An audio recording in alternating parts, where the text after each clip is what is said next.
지난주에 로마서 좀 긴 말씀을 봤어요. 22장부터 23장까지 말씀을 봤어요.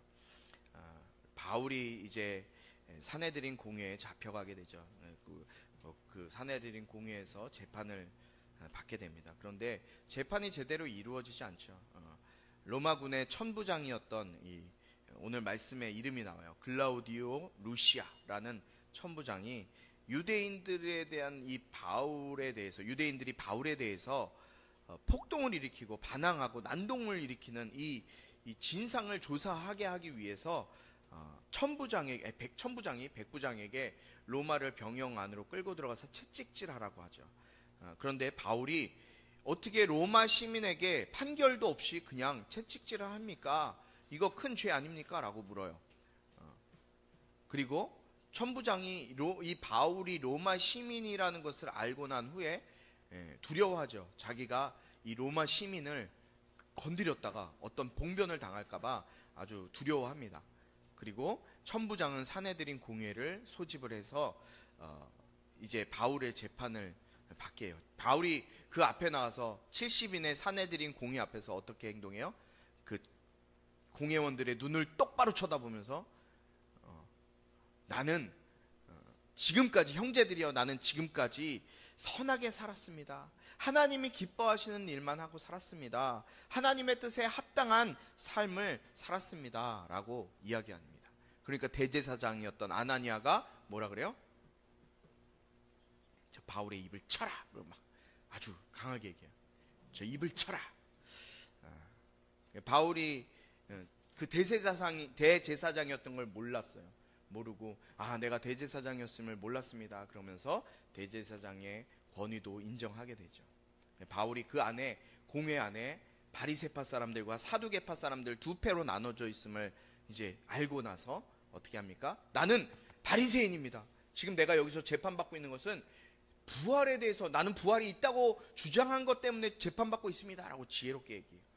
그리고 나니까 어떻게 돼요? 서로 이제 공회 안에서 이 사두개인들은 부활이 없다고 믿는 사람들이었는데 지금 부활에 대해서 이제 있다고 얘기를 하니까 막 서로 싸우게 되는 일이 일어나게 되죠. 그리고 그 안에서 막 난리가 나니까 천부장이 빨리 이 바울이 죽임을 당할까 걱정스러워서 바울을 병영 안으로 빼내게 됩니다. 데려가게 돼요. 그리고 바울을 그 밤에 주님이 다시 만나셔서 22장 11절에 뭐라고 말씀하세요? 담대해라. 두려워하지 말라. 내가 예루살렘에서 나를 증거한 것처럼 네가 로마에 가서도 나를 증거해야 될 것이다. 라고 하나님께서 바울에게, 예수께서 바울에게 나타나셔서 바울을 위로해 주세요. 담대해라. 걱정하지 마라. 두려워하지 마라. 라고 바울을 위로해 주시는 것을 보게 돼요.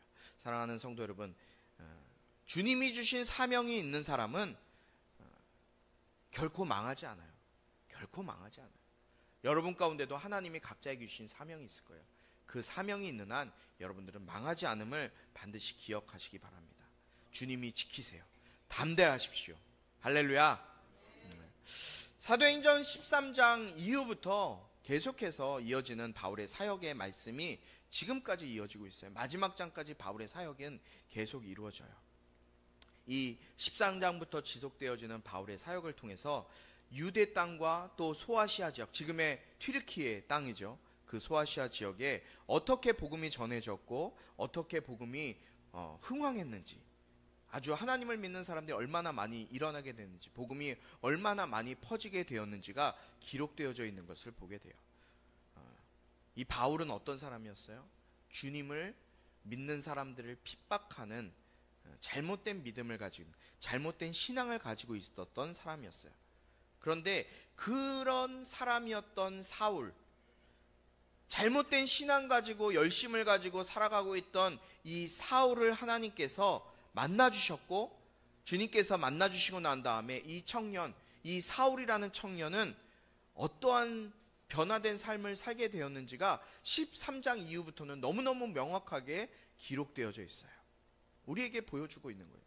바울은 자신의 인생이 예수님을 만난 이후에 변화되어서 그분을 위해 자신의 삶을 드리기로 작정했고 예수로 살게 되니까 바울은 하나님이 쓰시는 사람이 되었어요.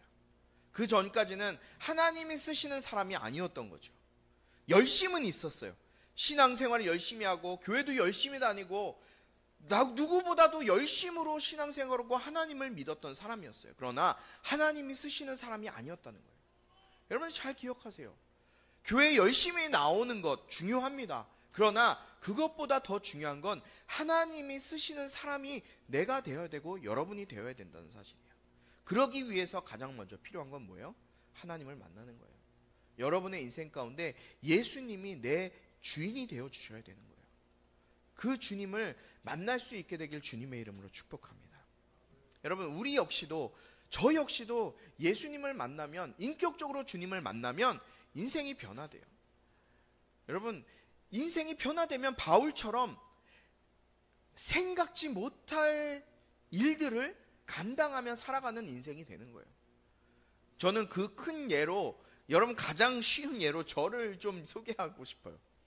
저는요 그냥 정말 모태신앙으로 잘 자랐습니다. 그냥 부모님 신앙 아래서 잘 부모님이 이렇게 잘 도와주시고 해서 신앙 안에서 잘 자랐어요. 그러나 교회 안에 잘 다니고 뭐 학생회장도 하고 뭐 임원도 하고 맨날 교회에서 주말마다 살다시피 하면서 교회에서 살았어요. 그러나 주님을 인격적으로 만난 적이 없었어요. 그러다가 주님을 만나게 돼요. 주님을 한 번 만나고 난 다음에 제 인생이 어떻게 됐습니까? 그냥 저는 내가 이런 일을 할 거라고는 꿈에도 생각하지 못했어요.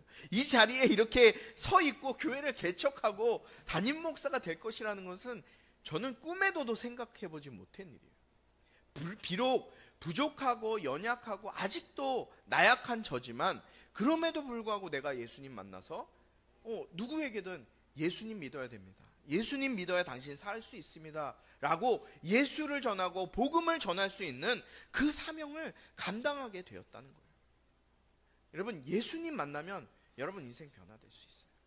여러분 여기 앉아있는 한 사람 한 사람이 어떤 방법으로 주님을 만나실지 몰라요. 지금 뭐 목사님 말씀 듣는데 이 말씀이 어려울 수도 있고 힘들 수도 있어요. 그러나 여러분들이 예수님을 인격적으로 만나면 지금 다른 생각하고 뭐 피곤함 가운데 지쳐 있을지 모르겠지만 그런 가운데서도 여러분이 이 자리에 나와서 하나님의 말씀을 듣고 주님을 만난다면 여러분은 생각지도 못한 놀라운 일을 감당하게 되고 주님 앞에 쓰임받는 인생 될 줄 주님의 이름으로 축복합니다. 오늘 사내들인 공회에서도 바울에 대한 문제를 해결하지 못한 유대인들이 아무 소득 없이 공회가 끝나버리게 되었어요. 그러니까 이들이 어떻게 합니까? 더욱더 불법적인 일을 가지고 바울을 처리하고자 하는, 바울을 죽이고자 다짐하는 말씀이 오늘부터 등장하게 돼요. 오늘 12절부터 15절까지 말씀을 우리 먼저 한 목소리로 합독하도록 하겠습니다. 이 말씀은 살아계신 하나님 말씀입니다. 우리 13장 12절부터 15절입니다. 이튿날 아침 유대 사람들이 음모를 꾸미고 바울을 죽일 때까지는 먹지도 마시지도 않겠다고 맹세했습니다. 그들은 대제사장들과 장로들에게 가서 말했습니다. 우리가 바울을 죽이기 전에는 아무것도 먹지 않겠다고 굳게 맹세했습니다.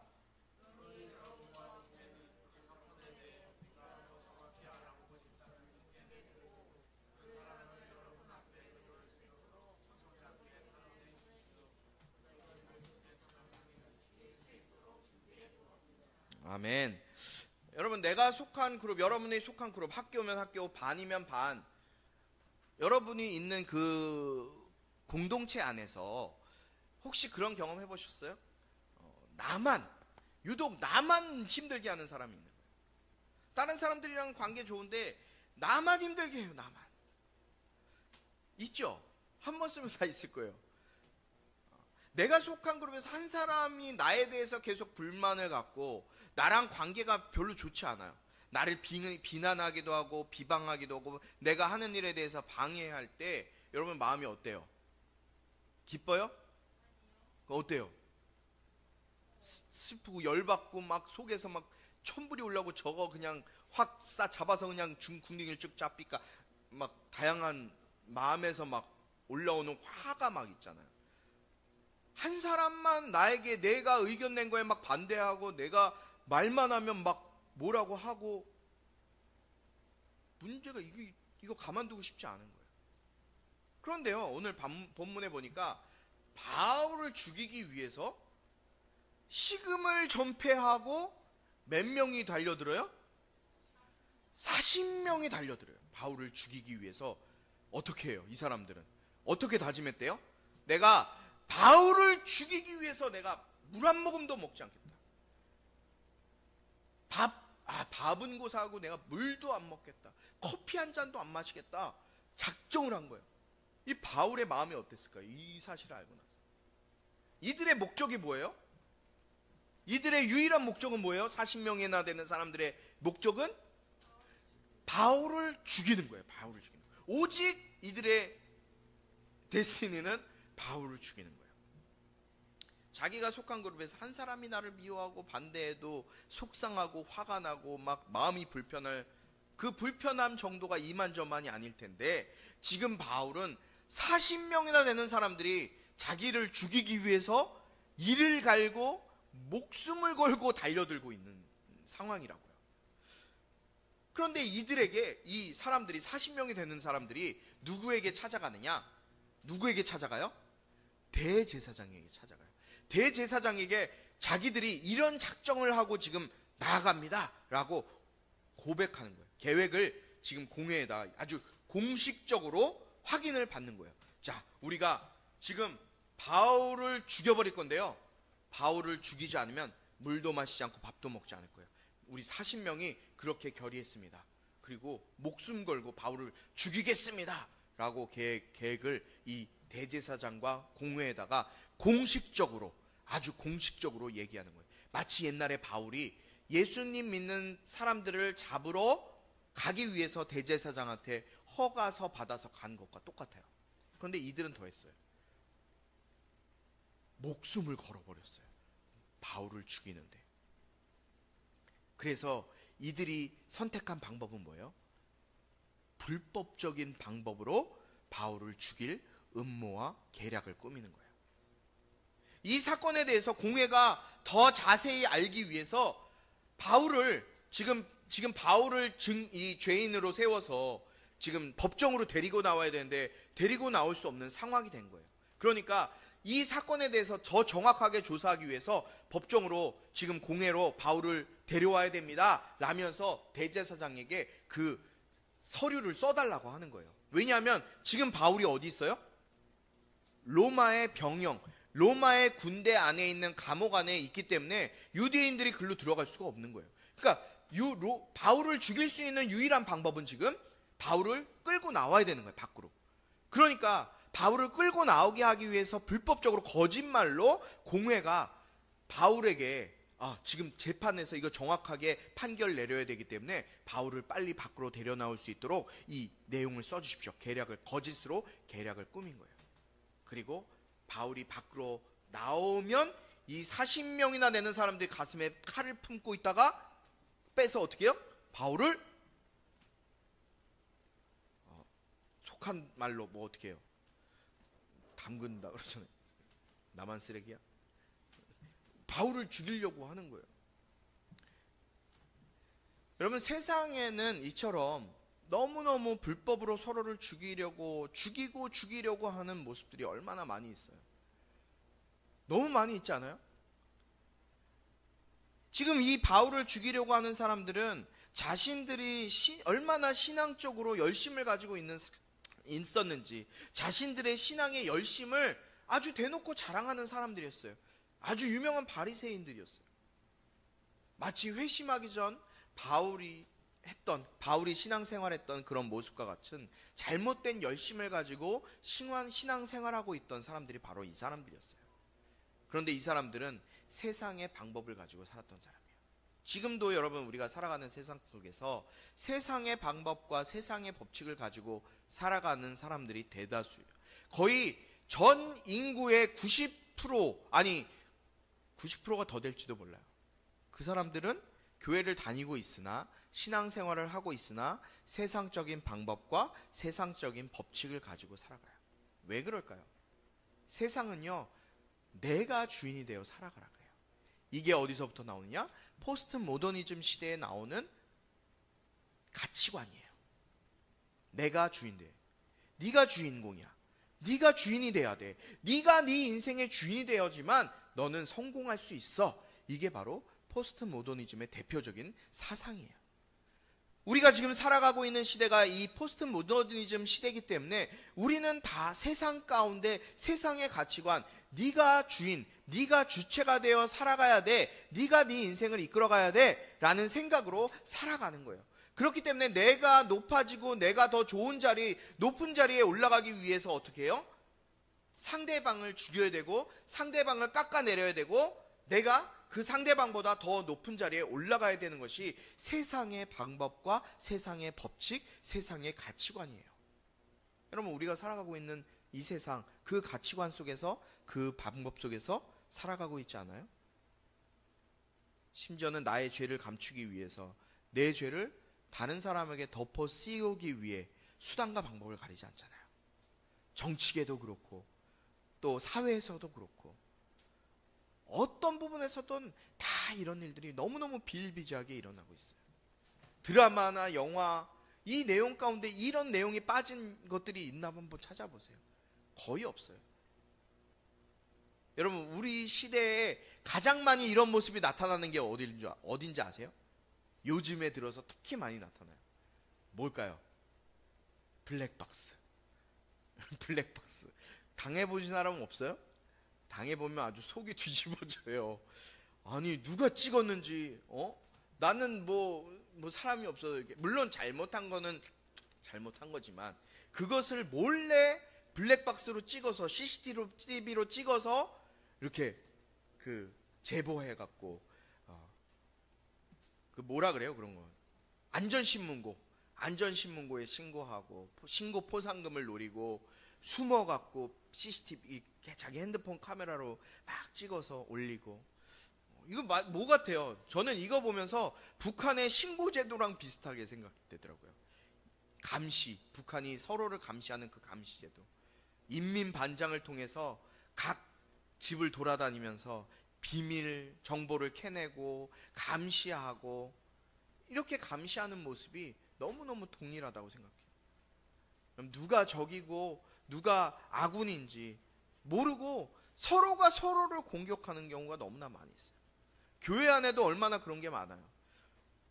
우리가 하나님을 믿는 한 공동체이지만 교회 안에서도 서로 교회의 잘못들을 끄집어내서 그 교회가, 물론 하나님께서 그 교회를 건드리시고 하나님께서 변화시킬 것이에요. 그런데 그걸 굳이 끄집어내서 세상에 알려서 세상으로부터 기독교가 무슨 욕을 들어요, 요새는. 개독교라는 얘기까지 듣게 만드는 이런 일을 하는 게 지금 우리가 살아가고 있는 이 세상의 모습이에요. 세상은요, 온통 죽이기 위해, 죽이는 일에 혈안이 되어서 죽이기 위해서 살아가고 있어요. 그렇지 않나요? 죽이기 위해서 살아가는 게 세상의 일이에요. 나 아닌 다른 사람. 그런데요, 예수님이 이 땅에 오신 이유가 뭔지 아세요? 예수님이 이 땅에 오신 목적이 뭘까요? 예수님이 우리를 심판해서 완전히 죽이기 위해서 이 땅에 오신 걸까요? 요한복음 10장 10절에 예수님이 자기 자신을 위해서 이렇게 이야기하고 계세요. 도둑은 훔치고 죽이고 멸망시키려고 온다. 그러나 내가 온 것은 양들이 생명을 얻게 하되 더욱 풍성히 얻게 하려 함이니라. 할렐루야. 도둑은요, 훔치고 죽이고 멸망시키기 위해서 오지만 예수님이 이 땅에 오신 이유는 예수님의 양들, 하나님의 양들이 생명을 얻게 하고 더 풍성히 얻게 하기 위해서 예수님이 이 땅에 오셨다는 거예요. 여러분, 예수님이 오신 이유, 이 땅에 오신 이유는 생명이 없어서 온갖 죽이려고 하는 중에 있는 이 사람들 중에 생명을 얻게 할 뿐만 아니라 그 얻은 생명을 더욱더 풍성하게 누리게 하기 위해서 예수님이 이 땅에 오신 줄 믿으시기 바라요. 그래서 여러분의 삶 가운데 누가 필요한 거예요? 예수님이 필요한 거예요. 왜냐하면 예수님은 여러분의 삶이 예수로, 생명으로 더욱더 풍성해지기 원하시기 때문에. 우리의 사명 역시도요, 생명을 주는 사명이 되어야 돼요. 예수의 생명이 있는 사람은 그 안에서 솟아나는 생명, 영원한 생수이신 예수로 인해서 죽음의 어둠 가운데 있는 자들에게 영원한 생명이신 생명수가 내 안에 흘러가기 때문에 그 생명이신 예수님을 전해서 그 생수가 흘러가게 해야 되는 것이에요. 다음 세대들, 여러분들과 같은 다음 세대들, 세상의 즐거움과 재미로 가득한, 여러분 그런 모든 즐거움들을 다 맛봤잖아요.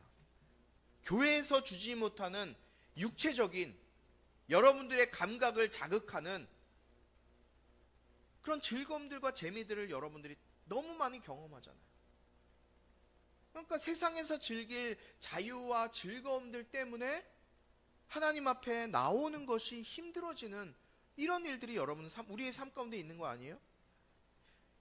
그런데 우리 꿈꾸는 교회가 우리가 해야 되는 사명은 바로 여러분과 같은 다음 세대들, 이 젊은 세대들이 예수의 생명을 풍성하게 받아 누리게 하는 게 우리 꿈꾸는 교회에 하나님이 세우신 사명이에요. 늘 고민이에요. 이 다음 세대들, 이 세상에서 주는 즐거움과 기쁨이 가득한 이 세상에 살아가는 여러분들에게 어떻게 생명이신 예수 그리스도의 복음을 정말 잘 전해야 하는가, 이것이 고민이에요.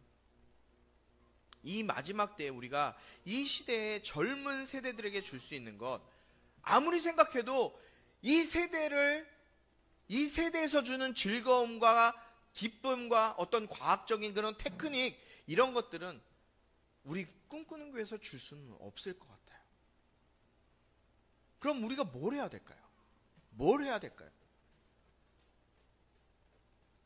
우리가 여러분들에게 이 마지막 때를 살아가는 정말 이 말초신경을 다 자극해서 즐거움을 누리고 사는 이 다음 세대들에게 주어야 되는 게 뭘까요? 난 예수의 생명밖에 없다고 생각해요. 나로부터 흐르는 생명이신 예수님을 여러분들이 경험할 수 있도록, 만날 수 있도록 안내하고 도와주는 역할을 우리 꿈꾸는 교회가 해야 되는 일이죠. 그렇기 때문에 우리의 입에서는 언제나 죽이는 말이 아니라 살리는 말이 흘러나와야 하고, 우리의 삶 역시 예수의 생명이 흘러나와서 그렇게 예수의 생명으로 여러분의 삶이 예수님 만나 변화된 인생 될 수 있도록 여러분들을 돕고 여러분들에게 예수의 생명을 흘려보내는 것이 우리 꿈꾸는 교회의 사명인 줄 믿습니다. 우리의 삶에 가장 필요한 것이 무엇이에요? 여러분의 삶 가운데 가장 필요한 것이 뭐예요? 거의 99.9%는 다 돈이요 라고 대답할 거예요. 그러나 돈은 있다가도 없는 거예요. 있을 수도 있고 없을 수도 있어요. 그러나 예수는 여러분의 삶 가운데 없어서는 안 된 유일무이한 조건임을 반드시 기억하시기 바라요. 우리가 예수의 살을 먹고 예수의 피를 마시는 것, 이것이 우리의 삶 가운데, 우리의 신앙생활 가운데 가장 필요한 거예요. 나를 구원하신 예수 그리스도의 그 공로가 나의 삶을 붙드시고 지키시고 인도하시기 때문에 예수의 피로 구원받은 내 삶이 누구에게로 흘러가야 되는 거예요? 예수에게로 흘러가야 되고, 그 예수로부터 받은 그 보혈의 사랑이, 은혜가 세상에 하나님을 알지 못해, 그 예수의 피를 알지 못하는 영혼들에게 흘러가도록 해야 하는 것이 바로 예수님 믿는 사람들의 사명이라는 거예요. 또한 내 안에 역사하시는 진리이신 주님의 말씀이 내 안에 이루어질 것입니다. 주님의 말씀, 이 성경 말씀 가운데 주님이 나에게 주신 약속의 말씀, 이 약속의 말씀이 내 안에 이루어질 것입니다 라는 믿음을 가지고 예수의 살을 먹는 거예요. 그래서 진리로 살아가는 거예요. 진리가 뭐예요? 예수님의 말씀이잖아요. 변하지 않는 이 진리의 말씀이 내 안에서 이루어질 것입니다. 믿음으로 믿고 여러분들의 삶 가운데 이 말씀이 이루어짐을 가지고 살아가야 되는 것을 여러분들 기억하시기 바랍니다. 오늘 당장 그렇게 살지 못해도 괜찮아요. 살지 못해도 괜찮아요. 매일매일 우리가 하나님의 말씀을 들으면서 하나님의 말씀으로 인해서 내 힘이 아닌 예수의 이름으로, 예수의 능력으로 오늘 하루도 살아갈 수 있는 내 삶을 살아낸다면 우리는 예수의 생명을 흘려보내는 인생이 될 수 있게 되는 거예요. 주님이 우리에게 바라시는 것이 바로 주님으로, 예수로 변화되어서 예수님의 생명, 내 안에 영원한 목마르지 않는 그 생명수이신 예수 그리스도의 삶을 전하는 삶이 되는 것이 바로 예수님이 우리에게 원하시는, 하나님이 우리에게 원하시는 삶임을 기억하시기 바랍니다. 그런 삶을 살 수 있는 우리 모두가 되길 주님의 이름으로 축복합니다.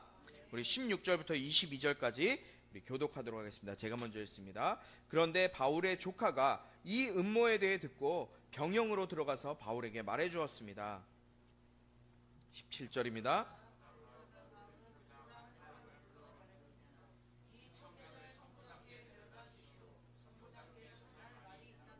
그래서 그는 청년을 천부장께 데려다 주었습니다. 백부장이 말했습니다. 죄수 바울이 저를 불러 이 청년을 천부장님께 데려다 주라고 부탁했습니다.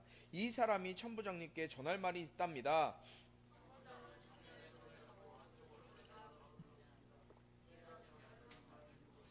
그 청년이 말했습니다. 유대 사람들이 바울에 대해 더 정확하게 알아보고 싶다는 핑계로 내일 공회에 그를 데리고 나오도록 천부장님께 부탁하자고 합의했습니다.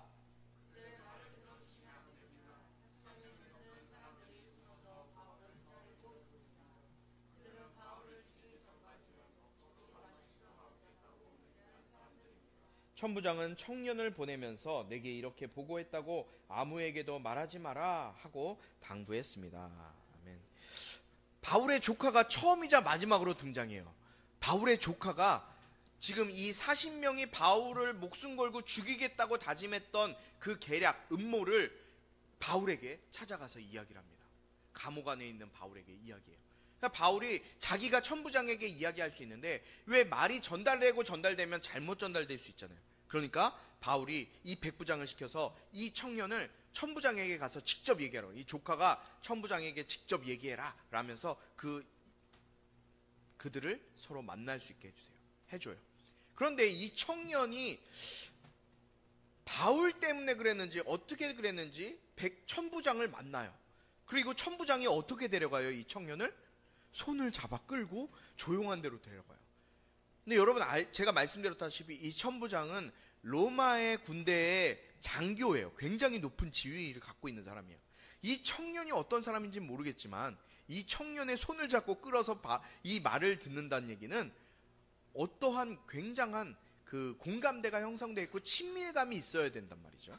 근데 바울이 이 청년이 지금 천부장에게 할 말이 있답니다 라면서 안내를 해주니까 바로 데려가서 천부장에게 이 사실을 고하는 거예요. 여러분, 청년의 말을 듣는 이 상황을 보세요. 지금 누가 또 등장하고 있는 거예요? 바울이 죽을 고비가 있는 거죠. 지금 이 청년이 와서 이 천부장과 바울에게 이야기하지 않았으면 유대인들이 공회에 다시 와서 바울을 공에 데려가면서 바울은 아마 죽임을 당했을 거예요. 그런데 주님은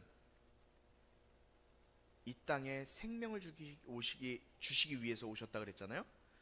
바울의 생명을 붙잡으시기 위해서 또 다른 사람을 준비하세요. 그게 바로 이 조카예요. 바울의 조카. 자기가 생각하고 계획했던 것보다 더 놀랍게 역사하시고 일하시는 하나님의 은혜를 볼 수 있지 않나요? 바울의 조카가 이 이야기를 전하니까 천부장이 바울을 보내지 않게 돼요. 사랑하는 성도 여러분, 누차 얘기합니다. 주님은 이 땅에 생명을 주시기에 오셨어요. 이 세상의 그 어떤 것도 자기 자신을 구원할 만한 것이 없기 때문에 하나님이신 그분이 인간의 몸을 입고 우리를 구원하시기 위해 직접 이 땅에 내려오신 거죠. 세상의 그 어떤 종교도 신이 인간을 위해 자기를 낮추는 종교는 없어요. 생각해 보세요. 여러분들 아는 종교 보세요. 어디 감히 신이 인간에게 내려와요? 모든 종교는 인간이 빌고 인간이 고난을 당하고 인간이 어떤 고행을 하면서 신의 위치에 신을 만나기 위해 자기를 깎고 깎는 것이 세상의 모든 종교예요. 그러나 여러분, 기독교는요, 하나님이신 하나님이 예수님의 몸을 입고 이 땅에 내려오셨어요. 하늘에서 인간을 살리시기 위해 직접 내려오셨다는 거예요. 그만큼 하나님은 여러분과 저를 너무너무 사랑하세요. 너무너무 사랑하세요. 왜? 자기의 아들을 죽이기까지 해서 구원하시려고 계획하고 있으셨기 때문에.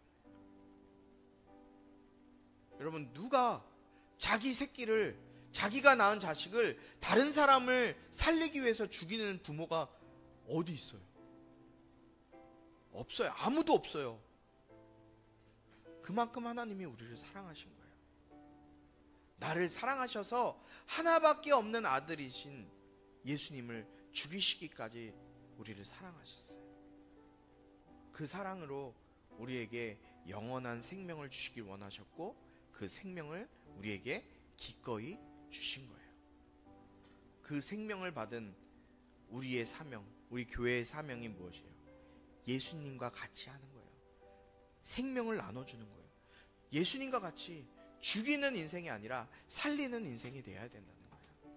여러분, 하나님은 오늘도 바울을 살리시기 위해 또 다른 동역자를 보내셔서 할 수 없는 중에, 될 수 없는 중에 바울을 또 살리셔서 바울의 사명, 로마에까지 가서 복음 증거해야 되는 그의 사명을 연장시키시고 지키시고 보호하시는 거예요.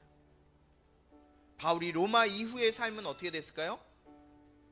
여러분, 바울이 로마 이후의 삶은 어떻게 됐을까요? 바울의 사명은 로마에까지 가서 복음을 전하는 것이었어요. 하나님이 바울에게 주신 사명이에요. 그 사명이 완수되면 바울은 자연스럽게 하나님이 계신 그곳에 올라간 거예요.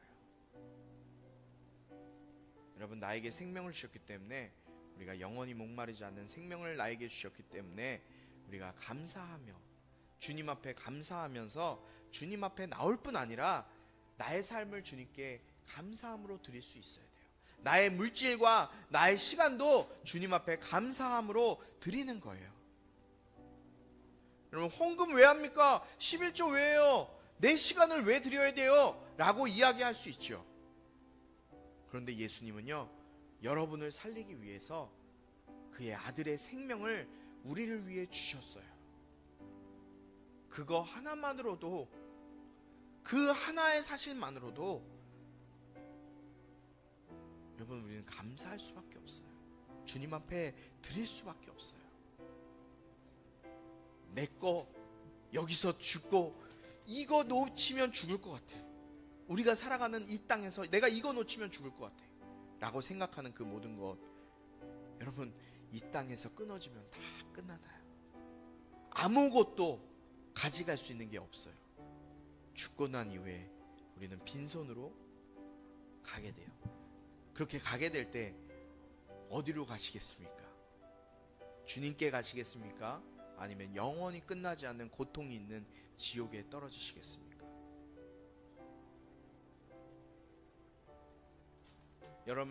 우리가 여름 사역이 앞으로 계속 놓여져 있습니다.